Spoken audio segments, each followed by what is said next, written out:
Hi hello ನಮಸ್ತೆ. Guarantee ಸ್ಪೆಷಲ್ಗೆ ಸ್ವಾಗತ. ನಾನು ಪ್ರಭುದೇವ್. ಖಗೋಳದಲ್ಲಿ ಮತ್ತೊಂದು ವಿಸ್ಮಯ. ವರ್ಷದ ಕೊನೆಯ ಸೂರ್ಯಗ್ರಹಣ. ಭಾನುವಾರ ಸೌರ ಮಂಡಲದಲ್ಲಿ ನಡೆಯಲಿದೆ ಮತ್ತೊಂದು ನೆರಳು ಬೆಳಕಿನಾಟ. ಮಹಾಲಯ ಅಮಾವಾಸ್ಯೆಯಂದೇ ನಡೆಯಲಿರುವ ಸೂರ್ಯಗ್ರಹಣ ಯಾರಿಗೆಲ್ಲ ಶುಭವಾಗಲಿದೆ, ಯಾರಿಗೆಲ್ಲ ಸಂಕಷ್ಟ ತರಲಿದೆ, ಇದೇ ಈ ಹೊತ್ತಿನ ವಿಶೇಷ. ಪಿತೃಪಕ್ಷ ಗ್ರಹಣ.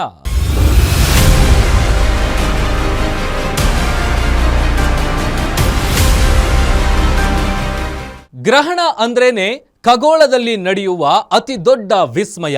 ವಿಜ್ಞಾನಿಗಳು ಗ್ರಹಣವನ್ನ ನೋಡುವ ವೈಖರಿ ಒಂದಾದ್ರೆ, ಜ್ಯೋತಿಷಿಗಳು ಗ್ರಹಣವನ್ನ ನೋಡುವ ವೈಖರಿಯೇ ಇನ್ನೊಂದು ರೀತಿ. ಆಧ್ಯಾತ್ಮ ಮತ್ತು ವಿಜ್ಞಾನಗಳ ಕಣ್ಣಿನಲ್ಲಿ ಗ್ರಹಣವನ್ನ ಹೇಗೆ ನೋಡ್ತಾರೆ? ಭಾನುವಾರ ನಡೆಯಲಿರುವ ಗ್ರಹಣದ ವಿಶೇಷತೆ ಏನು? ಭಾರತದಲ್ಲಿ ಈ ಗ್ರಹಣ ಗೋಚರಿಸುತ್ತಾ? ಈ ಬಗ್ಗೆ ಸಂಪೂರ್ಣವಾದ ಡೀಟೇಲ್ಸ್ ಇಲ್ಲಿದೆ, ನೋಡ್ಕೊಂಡು ಬರೋಣ ಬನ್ನಿ.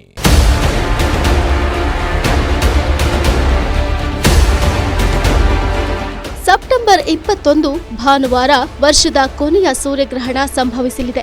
ಈ ಖಗೋಳದ ವಿಸ್ಮಯದ ಕೌತುಕವನ್ನ ಕಣ್ತುಂಬಿಕೊಳ್ಳಲು ಇಡೀ ವಿಶ್ವದ ಜನರ ಜೊತೆ ವಿಜ್ಞಾನ ಲೋಕವೂ ಕೂಡ ಸಜ್ಜಾಗಿದೆ. ಹಾಗಾದ್ರೆ ಏನಿದು ಸೂರ್ಯಗ್ರಹಣ?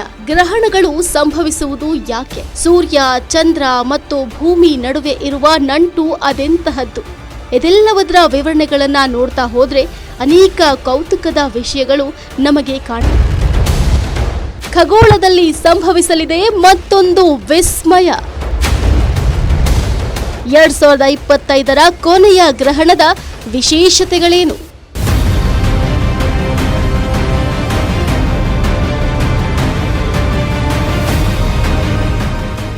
ಮೊದಲನೆಯದಾಗಿ ಗ್ರಹಣ ಅಂದ್ರೆ ಏನು ಅಂತ ನೋಡುವುದಾದ್ರೆ, ಖಗೋಳ ಶಾಸ್ತ್ರಜ್ಞರು ಹೇಳುವ ಪ್ರಕಾರ ಇದು ಭೂಮಿ ಹಾಗೂ ಸೂರ್ಯನ ನಡುವೆ ಚಂದ್ರ ಒಂದೇ ರೇಖೆಯಲ್ಲಿ ಅಡ್ಡ ಬಂದಾಗ ಸೂರ್ಯಗ್ರಹಣ ಸಂಭವಿಸುತ್ತೆ.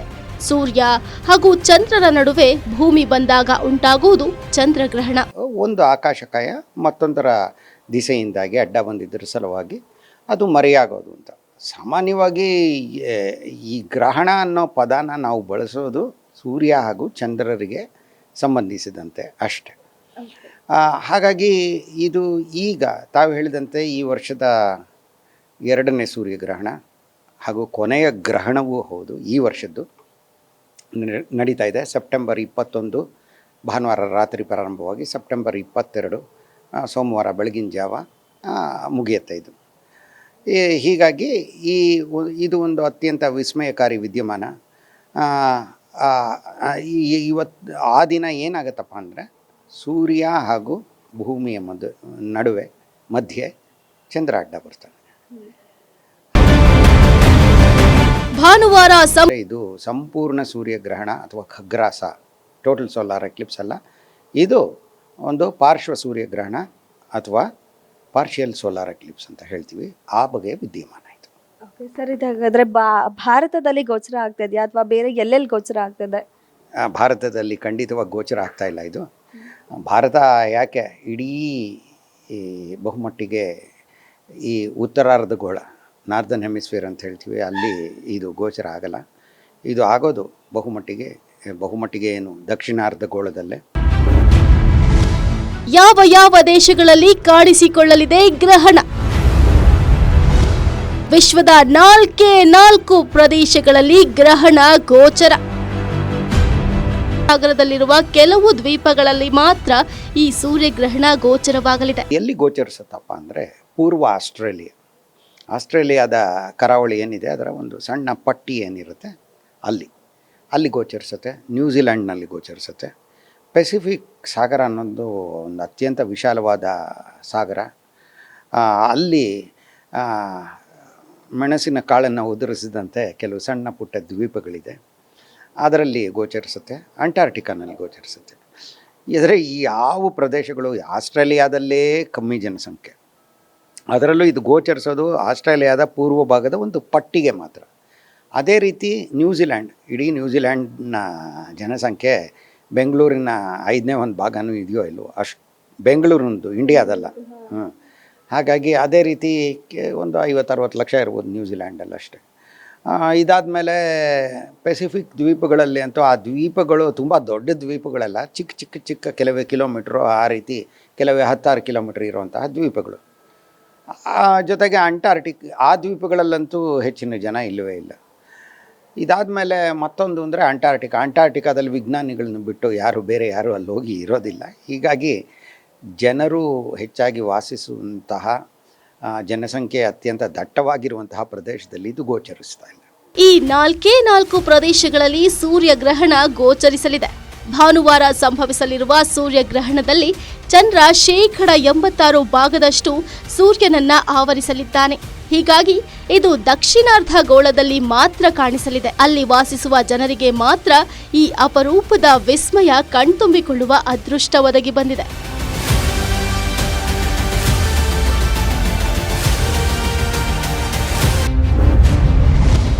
ಸೂರ್ಯಗ್ರಹಣ ಬರೀ ಕಣ್ಣಿನಿಂದ ನೋಡುವ ಮುನ್ನ ಎಚ್ಚರ.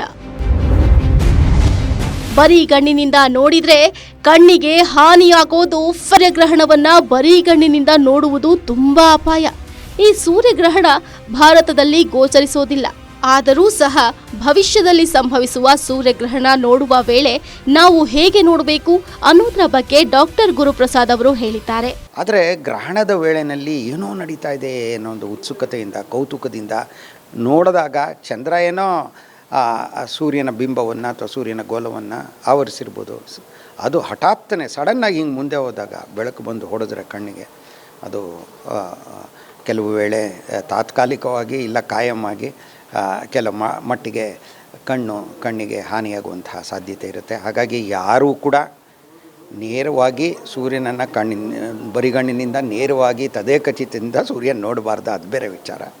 ಗ್ರಹಣಗಳನ್ನಂತೂ ಸೂರ್ಯಗ್ರಹಣವನ್ನಂತೂ ಯಾವುದೇ ಬಗೆಯ ವಿಶೇಷ ಸಾಧನಗಳ ನೆರವಿಲ್ಲದೆ ನೋಡಬಾರದು.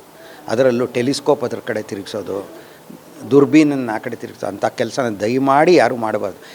ಏನೇ ಆದರೂ ನಮಗೇನು ಕಾಣಿಸ್ತಾ ಇಲ್ಲ. ಇದು ಕಾಣಿಸೋದು ನಾನು ಹೇಳಿದಾಗೆ ದಕ್ಷಿಣಾರ್ಧ ಗೋಳದಲ್ಲಿ ಮಾತ್ರ. ಗ್ರಹಣಗಳು ಯಾವಾಗೆಲ್ಲ ಸಂಭವಿಸುತ್ತವೆ ಗೊತ್ತಾ? ಗ್ರಹಣಗಳು ಅಪರೂಪಕ್ಕೆ ಮಾತ್ರ ಸಂಭವಿಸುವುದೇಕೆ?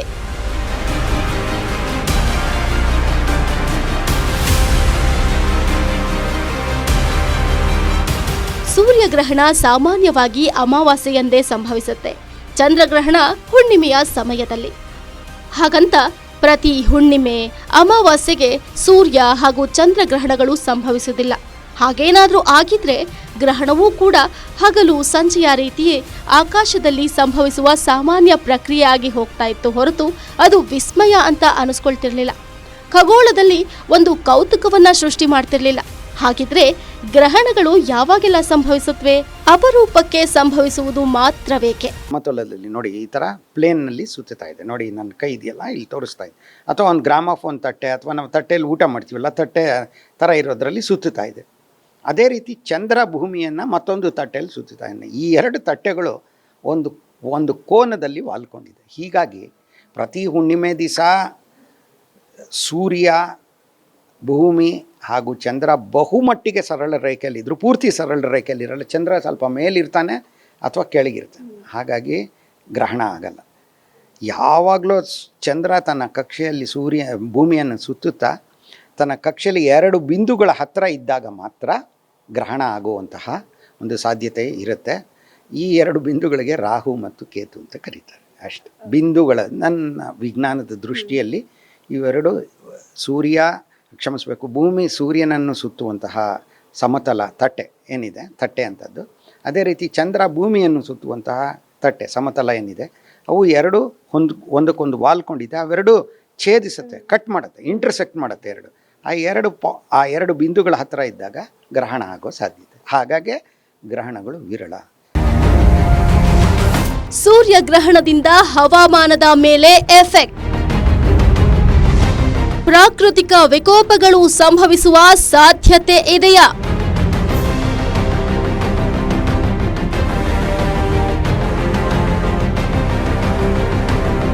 ಗ್ರಹಣ ಸಮಯದಲ್ಲಿ ಅಥವಾ ಮುಂಚಿತವಾಗಿ ಅನೇಕ ಪ್ರಾಕೃತಿಕ ವಿಕೋಪಗಳು ಸಂಭವಿಸುವುದನ್ನ ಅನೇಕ ವಿಜ್ಞಾನಿಗಳು ತಮ್ಮ ಕೇಸ್ ಸ್ಟಡಿಯಲ್ಲಿ ಬರೆದಿದ್ದಾರೆ. ಹಾಗೆಯೇ ಗ್ರಹಣಕ್ಕೂ ಹಾಗೂ ಭೂಕಂಪನ ಮತ್ತು ಪ್ರಾಕೃತಿಕ ವಿಕೋಪಗಳಿಗೂ ಸಂಬಂಧವಿದೆ ಅಂತ ಕೂಡ ನಿರೂಪಿಸಿದ್ದಾರೆ. ಗ್ರಹಣ ಕಾಲೆ ಪ್ರಳಯ ಕಾಲೆ ಅಂತ ಮಾತು ಕೂಡ ನಮ್ಮಲ್ಲಿದೆ. ಆದ್ರೆ ವೈಜ್ಞಾನಿಕ ಜಗತ್ತು ಇದನ್ನ ಅಲ್ಲೆಗೆಳೆಯುತ್ತೆ. ಗ್ರಹಣಕ್ಕೂ ಪ್ರಾಕೃತಿಕ ವಿಕೋಪಕ್ಕೂ ಯಾವುದೇ ರೀತಿಯ ಸಂಬಂಧವಿಲ್ಲ ಅನ್ನತ್ತೆ. ಆದ್ರೆ ಭೂಮಿಯ ಹವಾಮಾನದಲ್ಲಿ ಕೊಂಚ ಬದಲಾವಣೆ ಸಾಧ್ಯತೆ ಇದೆ ಅಂತಲೂ ಹೇಳಲಾಗತ್ತೆ. ಹವಾಮಾನ ತಾಪಮಾನ ಖಂಡಿತ ಕೆಲ ಮಟ್ಟಿಗೆ ತಾಪಮಾನ ಕಡಿಮೆ ಆಗೇ ಆಗುತ್ತೆ. ಯಾಕಂದರೆ ಸೂರ್ಯನ ಬೆಳಕು ಬರ್ತಿದ್ದಾಗ ಅದರ ಉಷ್ಣತೆ ಎಷ್ಟಿರುತ್ತೆ, ರಾತ್ರಿ ಹೊತ್ತಿಗೂ ಹಗಲ ಹೊತ್ತಿಗೂ ಉಷ್ಣತೆ ಕಡಿಮೆ ಜಾಸ್ತಿ ಆಗುತ್ತಲ್ವ, ಅದೇ ರೀತಿ ಕೆಲ ಮಟ್ಟಿಗೆ ಅದು ಯಾವ ಬಗೆಯ ಗ್ರಹಣ ಅನ್ನೋದನ್ನು ಅವಲಂಬಿಸಿ ಸೂರ್ಯಗ್ರಹಣದ ವೇಳೆಯಲ್ಲಿ ಕಡಿಮೆ ಆಗುತ್ತೆ, ಕೆಲ ಮಟ್ಟಿಗೆ ಅಷ್ಟೇ. ಗ್ರಹಣ ಕಾಲದಲ್ಲಿ ಹಿಂದಿನಿಂದಲೂ ನಂಬಿಕೊಂಡು ಬಂದ ಒಂದು ಮಿಥ್ಯ ಪರಂಪರೆ ಅಂತ ಹೇಳ್ತಾರೆ.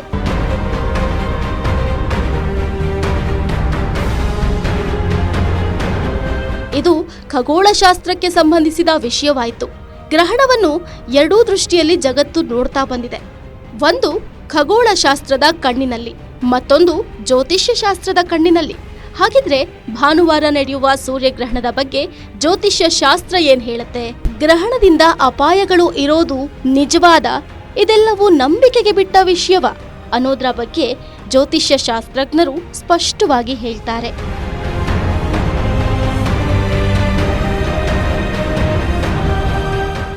ಗ್ರಹಣಕ್ಕೂ ಮಾನವ ಜಗತ್ತಿಗೂ ಶತಮಾನಗಳಿಂದ ನಂಟಿದೆ. ಗ್ರಹಣವನ್ನ ಎಲ್ಲಾ ಧರ್ಮಗಳು ಒಂದೊಂದು ರೀತಿಯಲ್ಲಿ ಧಾರ್ಮಿಕವಾಗಿಯೇ ಸ್ವೀಕರಿಸಿವೆ, ಧಾರ್ಮಿಕ ರೀತಿಯಲ್ಲಿಯೇ ನೋಡುತ್ತವೆ. ಅದರಲ್ಲೂ ಸನಾತನ ಧರ್ಮ ಗ್ರಹಣವನ್ನ ತನ್ನದೇ ರೀತಿಯ ಜ್ಯೋತಿಷ್ಯ ಶಾಸ್ತ್ರ ಕಣ್ಣುಗಳಲ್ಲಿ ನೋಡುತ್ತೆ.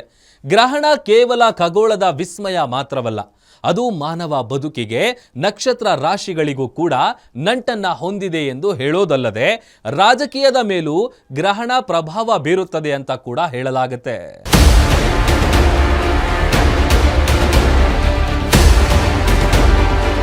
ಭಾನುವಾರ ಸಂಭವಿಸಲಿರುವ ಸೂರ್ಯಗ್ರಹಣ ಭಾರತದಲ್ಲಿ ಕಾಣೋದಿಲ್ಲ ನಿಜ.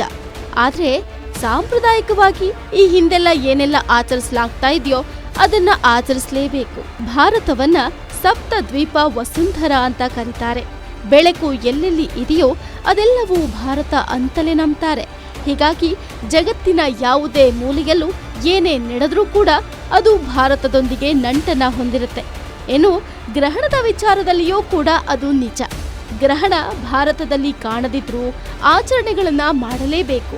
ಇನ್ನು ಗ್ರಹಣಗಳು ರಾಜಕೀಯವಾಗಿ ವಿಪ್ಲವಗಳಿಗೂ ಕೂಡ ಕಾರಣವಾಗಿದೆ ಅಂತ ಹೇಳಲಾಗುತ್ತೆ. ಈ ಹಿಂದೆಯೂ ಇಂತಹ ಘಟನೆಗಳು ನಡೆದಿರುವ ಉದಾಹರಣೆಗಳು ಕೂಡ ಇವೆ.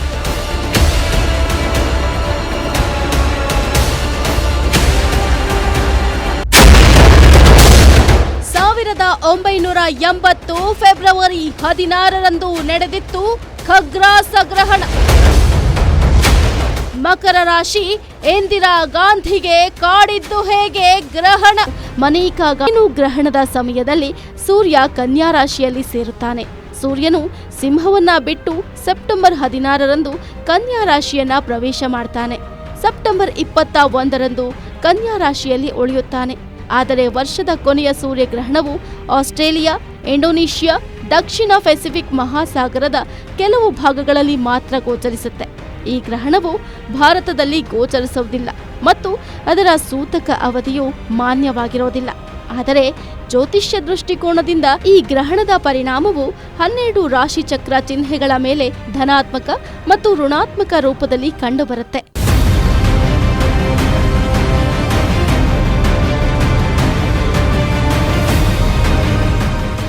ಇನ್ನು ಗ್ರಹಣ ಹಾಗೂ ನಕ್ಷತ್ರ ರಾಶಿಗಳಿಗೆ ನೇರ ಸಂಬಂಧವಿದೆ. ಗ್ರಹಣ ಜಗತ್ತಿನ ಯಾವುದೇ ಮೂಲೆಯಲ್ಲಿಯೂ ನಡೆದರೂ ಕೂಡ ವಸುದೈವ ಕುಟುಂಬಕಂ ಅನ್ನೋ ಮಂತ್ರ ನಮ್ಮ ಜಗತ್ತಿನೊಂದಿಗೆ ಬೆಸೆದಿದೆ. ಯಾವ ರಾಶಿಯವರಿಗೆ ಏನೆಲ್ಲ ಕಾದಿದೆ ಅನ್ನೋದನ್ನ ನೋಡುವುದಾದ್ರೆ, ಪ್ರತ್ಯೇಕವಾಗಿರ್ತಕ್ಕಂತಹ ಒಂದಿಷ್ಟು ರಾಶಿಗಳಿಗೆ ಸಮಸ್ಯೆ ತಪ್ಪಿದ್ದಲ್ಲ. ಆದ್ರೆ ಇದಾದ ನಂತರ ಬುಧ ತನ್ನ ಸ್ಥಾನಪಲ್ಲಟ ಆಗುವಂತಹ ಸಾಂದ್ರತೆಗಳಿದೆ. ಹಾಗಾಗಿ ಒಂದಷ್ಟು ರಾಶಿಗಳಲ್ಲಿರ್ತಕ್ಕಂಥವ್ರು, ಅದರಲ್ಲೂ ಪ್ರತ್ಯೇಕವಾಗಿ ಯಾವ ಗ್ರಹಣ ಅಂದ್ರೆ ಗ್ರಹಣ ಎಂಬತಕ್ಕಂಥದ್ದು ಯಾವ ದಿವಸ ಯಾವ ಮುಹೂರ್ತಕ್ಕೆ ಬದಲಾವಣೆ ಆಗುತ್ತೋ ಆ ಬದಲಾವಣೆಯ ಪರ್ವಕ್ಕೆ ಸಂಬಂಧಪಟ್ಟಂತಹ ರಾಶಿಗಳ ಮೇಲೆ ಒಂದಷ್ಟು ಸಮಸ್ಯೆ ಎಂಬತಕ್ಕಂಥದ್ದು ಕಟ್ಟಿಟ್ಟ ಬುತ್ತಿ ಆಗುತ್ತೆ. ಉನ್ನತ ಸ್ಥಾನಮಾನ ಹೊಂದಿರುವವರ ಮೇಲೆ ಈ ಗದಾಪ್ರಹಾರ ನಡೆಯಲಿದೆ ಅನ್ನೋದು ಆನಂದ ಗುರೂಜಿಯವರ ಮಾತು. ಹಾಗಾಗಿ ಇದು ರಾಜಕೀಯ ರಂಗದಲ್ಲೂ ಅಲ್ಲೋಲ ಕಲ್ಲೋಲ ತೋರಿಸುತ್ತೆ. ಪ್ರಕೃತಿಯ ಮೇಲೂ ಸಾಕಷ್ಟು ವಿಸ್ಮಯಗಳು ಎದುರಾಗತ್ತೆ. ಹಾಗೆ ಒಂದಷ್ಟು ಕಡೆ ಜಲಪ್ರಳಯ ಅಂತಕ್ಕಂಥದ್ದು ಕಟ್ಟಿಟ್ಟ ಬುತ್ತಿ. ಮೊನ್ನೆಯಷ್ಟೇ ಚಂದ್ರಗ್ರಹಣ, ಈಗ ಸಂಭವಿಸುವಂತಹ ಸೂರ್ಯಗ್ರಹಣ ಹಿರಿಯರನ್ನಾಗ್ಲಿ ಪ್ರಮುಖರನ್ನಾಗ್ಲಿ ಅಥವಾ ಸಮಾಜದ ಒಂದು ಸ್ಥಾನಮಾನಕ್ಕೆ ಏರಿರ್ತಕ್ಕಂತಹ ವ್ಯಕ್ತಿಗಳ ಮೇಲಾದ್ರೂ ಈ ಗದಾಪ್ರಹಾರ ತಪ್ಪಿದ್ದಲ್ಲ. ಹಾಗಾಗಿ ಎಚ್ಚರಿಕೆ ವಹಿಸಬೇಕಾದ್ದು ಎಲ್ಲರೂ. ಅದರಲ್ಲಿ ಒಂದಿಷ್ಟು ಜನಕ್ಕೆ ಮಾತ್ರ ಅದರ ಮುನ್ಸೂಚನೆ ಗೊತ್ತಾಗ್ಬಿಡತ್ತೆ. ಆ ಸಮಯದಲ್ಲಾದ್ರೂ ನಾವು ಭಗವಂತನಲ್ಲಿ ಮೊರೆ ಹೋಗ್ಬೇಕು. ಗ್ರಹಣ ಕಾಲದಲ್ಲಿ ಏನು ಮಾಡಬೇಕು, ಏನು ಮಾಡಬಾರದು, ದಂಪತಿಗಳು ಆದಷ್ಟು ಎಚ್ಚರಿಕೆಯಿಂದ ಇರೋದು ಒಳ್ಳೆಯದು.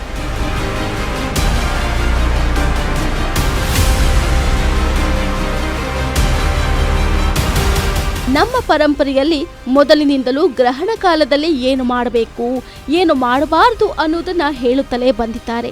ಹೀಗಾಗಿ ಗ್ರಹಣ ಕಾಲದಲ್ಲಿ ದಂಪತಿಗಳು ಸಾಧ್ಯವಾದಷ್ಟು ಎಚ್ಚರಿಕೆಯಿಂದ ಇರೋದು ಒಳ್ಳೆಯದು. ಈ ಸಮಯದಲ್ಲಿ ದೈಹಿಕವಾಗಿ ಬೆರೆಯುವುದು ಅಪಾಯ ಅಂತ ಹೇಳಲಾಗತ್ತೆ. ದೂರದ ಪ್ರಯಾಣವೂ ಕೂಡ ಅಪಾಯವೇ. ಹೀಗಾಗಿ ಹಲವು ಬೇಕು ಬೇಡಗಳ ಅರಿವು ಜನರಲ್ಲಿ ಇರುವುದು ಒಳ್ಳೆಯದು.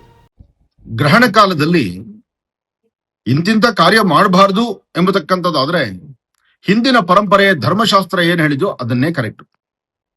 ಆದ್ರೆ ಮೊನ್ನೆ ಒಬ್ಬರು ಮಹನೀಯರು ಹೇಳ್ತಾ ಇದ್ರು, ನಾನು ಕೇಳಿಸ್ಕೊಂಡಿದ್ದೆ, ಗ್ರಹಣ ಕಾಲದಲ್ಲಿ ದಂಪತಿಗಳ ಸೇರೋದ್ರಿಂದ ಉತ್ತಮವಾದಂತಹ ಸಂತಾನ ಆಗುತ್ತೆ ಅಂತಕ್ಕಂಥ ಇತಿಹಾಸದ ಮಾತನ್ನ ಒಂದು ಕೇಳಿ ಒಂದು ಕಡೆ ನಗಬೇಕು, ಒಂದು ಕಡೆ ಅದರ ಬಗ್ಗೆ ಟೀಕೆ ಯೋಚನೆ ಮಾಡಬೇಕು, ಒಂದು ಅರಿವಾಗ್ಲಿಲ್ಲ.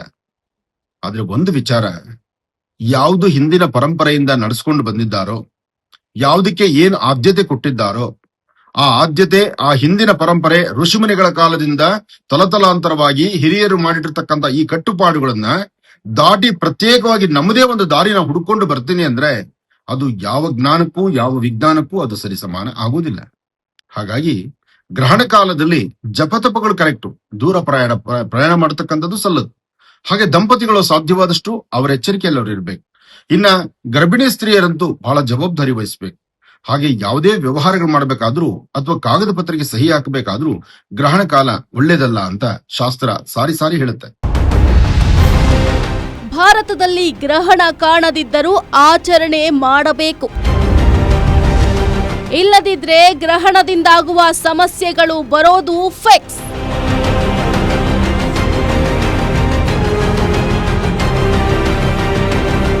ಗ್ರಹಣ ಭಾರತದಲ್ಲಿ ಗೋಚರಿಸ್ತಿಲ್ಲ. ಹೀಗಾಗಿ ಗ್ರಹಣದ ಬಳಿಕ ಯಾವುದೇ ಆಚರಣೆ ಮಾಡದಿದ್ದಲ್ಲಿ ಏನೂ ಅಪಾಯವಿಲ್ಲ ಅನ್ನೋ ಮಾತುಗಳು ಸದ್ಯ ಕೇಳಿ ಬರ್ತಿವೆ. ಆದ್ರೆ ಗ್ರಹಣ ಎಲ್ಲೇ ನಡೆದ್ರೂ ಕೂಡ ಅದರ ಪ್ರಭಾವ ಆಯಾ ರಾಶಿ ನಕ್ಷತ್ರದವರ ಮೇಲೆ ಬೀರಿಯೇ ಬೀರುತ್ತೆ. ಹೀಗಾಗಿ ಕೆಲವು ಅನುಷ್ಠಾನಗಳನ್ನ ಮಾಡಬೇಕಾಗತ್ತೆ. ಮಧ್ಯರಾತ್ರಿ 1 ಗಂಟೆ ಅಷ್ಟೊತ್ತಿಗೆ ನಾವು ಇದ್ರ ಬಗ್ಗೆ ಒಂದಷ್ಟು ಆಚರಣೆಗಳನ್ನ ಅನುಷ್ಠಾನಗಳನ್ನ ಮಾಡುವಂತವ್ರು ಇರ್ತಾರೆ. ಆದ್ರೂ ಗ್ರಹಣ ಕಾಲದ ಅನುಷ್ಠಾನವನ್ನ, ಜಪತಪಗಳನ್ನ, ಕಾರ್ಯಸಿದ್ಧಿಯನ್ನ, ಮಂತ್ರೋಪದೇಶವನ್ನ ಅಥವಾ ಕೊಟ್ಟಿರುವಂತಹ ಮಂತ್ರವನ್ನ ಜಪಿಸುವಂತಹದ್ದು ಇದೆಲ್ಲವೂ ಬಹಳ ವಿಶೇಷವೇ. ಮೊನ್ನೆ ಚಂದ್ರಗ್ರಹಣ ಕಾಲದಲ್ಲೂ ರಾತ್ರಿ ಅನುಷ್ಠಾನಗಳನ್ನ ಸಾಕಷ್ಟು ಕಡೆ ನಡೆಸಿದ್ದಾರೆ. ಗ್ರಹಣ ಕಾಲದಲ್ಲಿ ಒಂದಷ್ಟು ದೇವಾಲಯಗಳನ್ನ ದರ್ಶನ ಕೊಡೋದುಂಟು. ಗ್ರಹಣ ಕಾಲದಲ್ಲಿ ಒಂದಷ್ಟು ದೇವಾಲಯಗಳಿಗೆ ವಿಶೇಷವಾದ ಅಭಿಷೇಕವನ್ನ ಮಾಡೋದು ಉಂಟು. ಅಥವಾ ಕಾರ್ಯಸಿದ್ಧಿಗಾಗಿ ಒಂದಷ್ಟು ಜಪ ತಪ ಅನುಷ್ಠಾನಗಳನ್ನ